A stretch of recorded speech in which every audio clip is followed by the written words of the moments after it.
ભૂકંપ થાય છે। ઉપરાંત પૃથ્વીના ભૂકવચની નીચે કાર્યરત અદૃશ્યમાન ઘટનાઓના પરિણામે જે પ્રતિક્રિયાઓ થાય છે તેને કારણે પણ ભૂકંપ ઉદ્ભવે છે। ભૂકંપના મુખ્ય કારણો છે: 1. સ્તરભંગ પ્રક્રિયા, 2. જ્વાળામુખી પ્રસ્ફોટન, 3. ભૂસંતુલન પરિસ્થિતિ, 4. પાણીની વરાળ, 5. માનવી। 1. ભૂગર્ભમાં થતા ભૂસંચાલનના પરિણામે ખડક સ્તરો પર તણાવ અને દબાણ પેદા થાય છે। આ બળોને કારણે પેટાળના ભૂદ્રવ્યોમાં સંકોચન અને પ્રસરણ અનુભવાય છે। સ્તરભંગ ક્રિયાથી ભૂકંપ થાય છે। હિમાલય, આલ્પ્સ વગેરે નવી ગેડ પર્વત શ્રેણીઓમાં તથા આફ્રિકાની ફાટ ખીણમાં થતા ભૂકંપો માટે આવી સ્તરભંગ પ્રક્રિયા જવાબદાર છે। 2. પૃથ્વી સપાટી પર થતા ભૂકંપોમાં મોટા ભાગના ભૂકંપો જ્વાળામુખી પ્રસ્ફોટનને કારણે થાય છે। વિસ્ફોટ થતા ગરમ મેઘમાં બહાર નીકળવાનો પ્રયત્ન કરે છે। જ્વાળામુખીની આસપાસના લગભગ 150થી 200 કિલોમીટરના વિસ્તારમાં તીવ્ર ભૂકંપ અનુભવાય છે। 3. જ્યારે પૃથ્વીની સમતુલાની સ્થિતિ ખોરવાય છે ત્યારે સમતુલાના પુનઃસ્થાપન માટે ભૂગર્ભની ઊંડાઈએ મેઘમાનું સ્થળાંતર થાય છે। તેથી ખડક સ્તરોમાં ધ્રુજારી કે કંપન ઉત્પન્ન થાય છે। પામીરના ઉચ્ચ પ્રદેશની નજીક આવેલા હિન્દુકુશ હારમાળાઓમાં આ કારણસર ભૂકંપ થાય છે।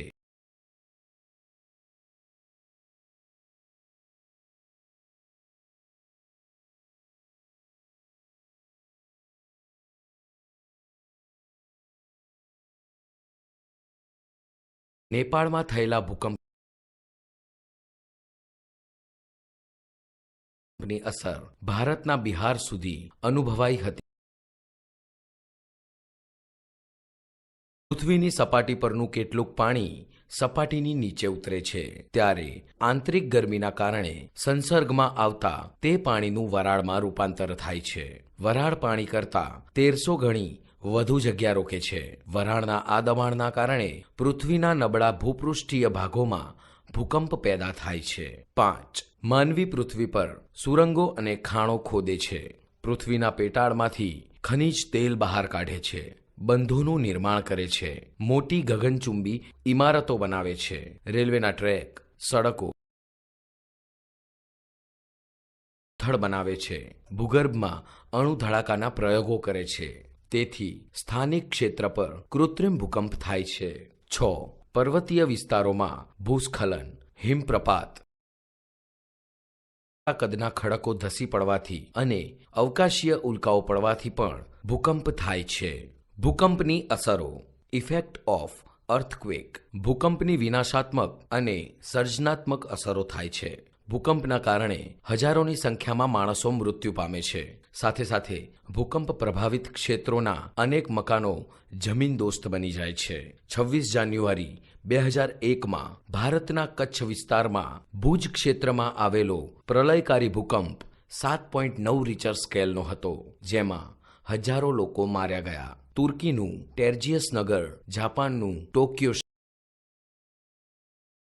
યુગોસ્લાવિયાનું સ્કોપ્જી શહેરના કેટલાક વિસ્તારો ભૂકંપના કારણે તારાજ થઈ ગયા। ઘણા મકાનો ધરતીમાં ગરકાવ થઈ ગયા। સડકોમાં ભંગાણ, વીજળી વગેરે વ્યવસ્થાઓ ક્ષતિગ્રસ્ત બની હતી। ભૂકંપના કારણે ક્યારેક નદીઓ પોતાનો વહન માર્ગ બદલી નાખે છે। 1950માં આવેલા ભૂકંપના કારણે દિહાંગ અને બ્રહ્મપુત્ર નદીઓએ પોતાનો વહન માર્ગ બદલી નાખ્યો હતો। અસમમાં સુબનસિરી નદીનો બંધ તૂટી ગયો હતો।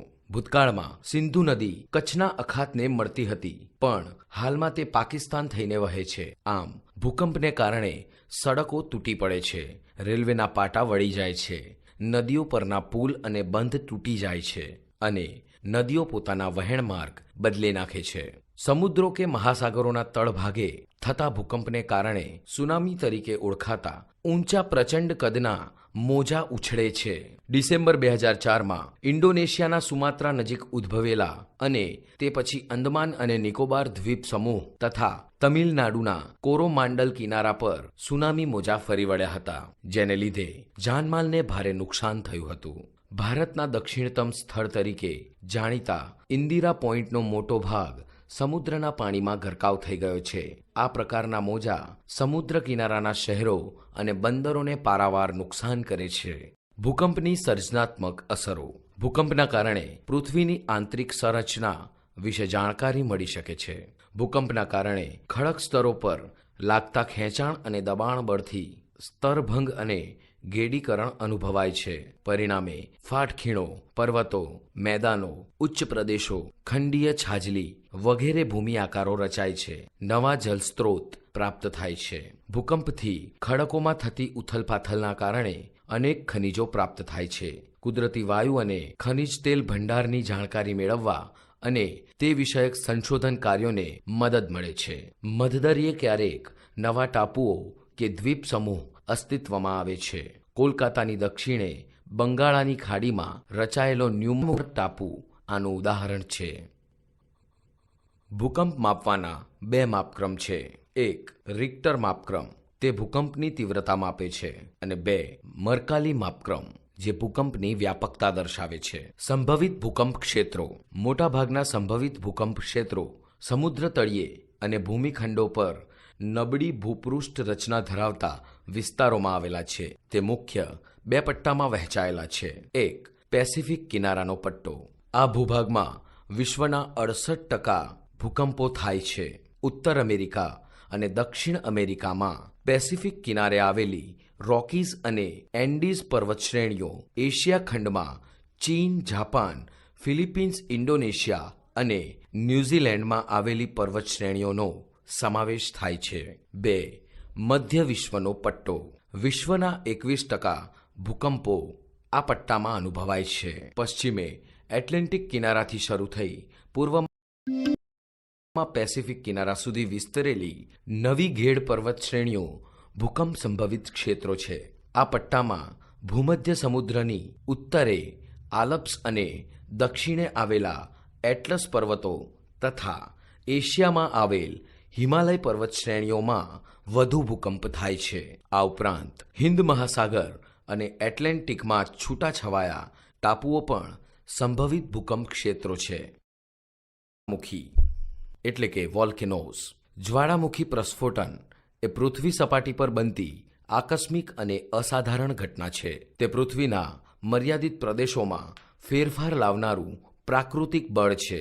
તે મોટા પાયાની અને લાંબા ગાળાની અસરો પેદા કરે છે.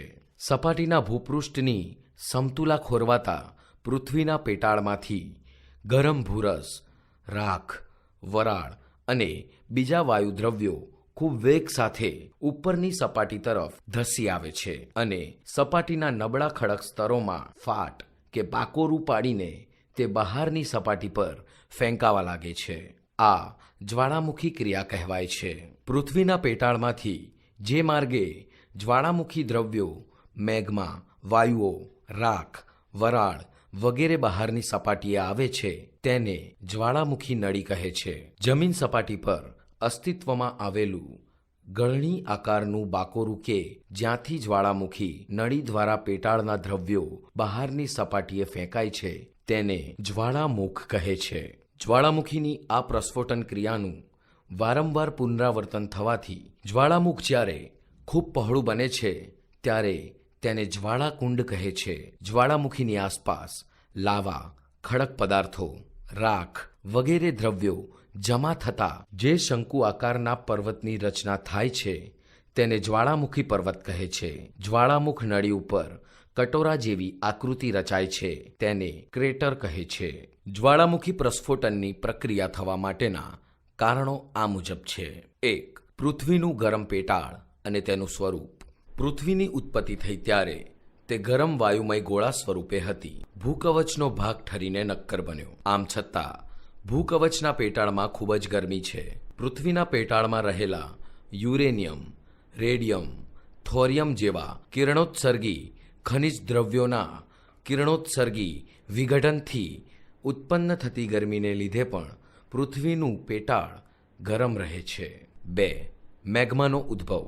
જમીન સપાટીના નબળી સ્તર રચનાવાળા વિસ્તારોમાં કોઈ કારણસર ઉપરના ખડક સ્તરોનું દબાણ ઓછું થતાં પેટાળની ગરમીને કારણે એક ખડક પદાર્થો મેગ્મામાં ફેરવાય છે. આ રીતે પૃથ્વીના પેટાળમાં રહેલો મેગ્માનો ઉદ્ભવ જ્વાળામુખી પ્રસ્ફોટન માટે જવાબદાર છે. 3. વાયુઓ અને વરાળનો ઉદ્ભવ. મેગ્માના કદનું વિસ્તરણ થવાને કારણે તેમાં રહેલી ગરમીને લીધે વિવિધ વાયુઓ ઉત્પન્ન થાય છે. ખડક સ્તરોની ફાટો દ્વારા પૃથ્વી સપાટી નીચે ઉતરેલું પાણી મેગ્માના સંસર્ગમાં આવતા વરાળમાં રૂપાંતરણ પામે છે. આ ઉપરાંત સાગરો અને મહાસાગરોના પાણી પેટાળમાં જતા તેમાંથી પણ વરાળ ઉદ્ભવે છે, જે પ્રસ્ફોટન સમયે પૃથ્વી સપાટી પર ધસી આવે છે.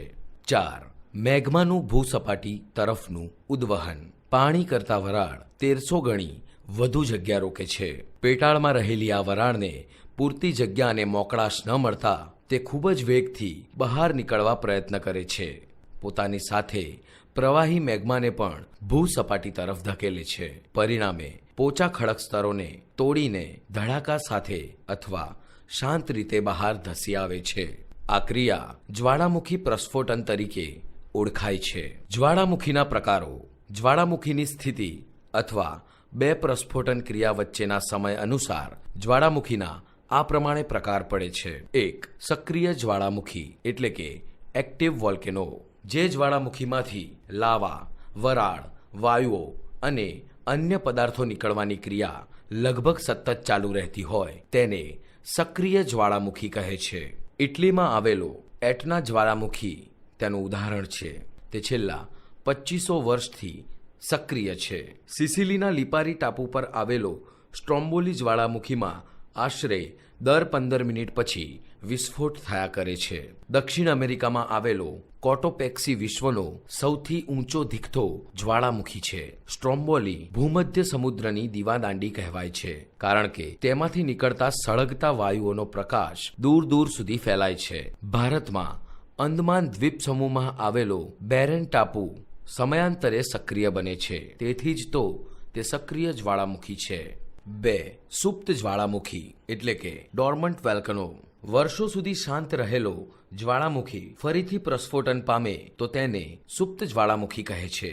ઇટલીનો વિસુવિયસ તેનું ઉત્તમ ઉદાહરણ છે. ઘણા વર્ષો સુધી સુપ્ત અવસ્થામાં રહ્યા પછી 1931માં તેનું પુનઃ પ્રસ્ફોટન થયું. પછી ફરી પ્રસુપ્ત અવસ્થામાં છે. ઇન્ડોનેશિયાનો ક્રાકાટોઆ, ચીલીમાં આવેલો એકોન્કાગુઆ અને જાપાનનો ફુજિયામાં સુપ્ત જ્વાળામુખીઓ છે.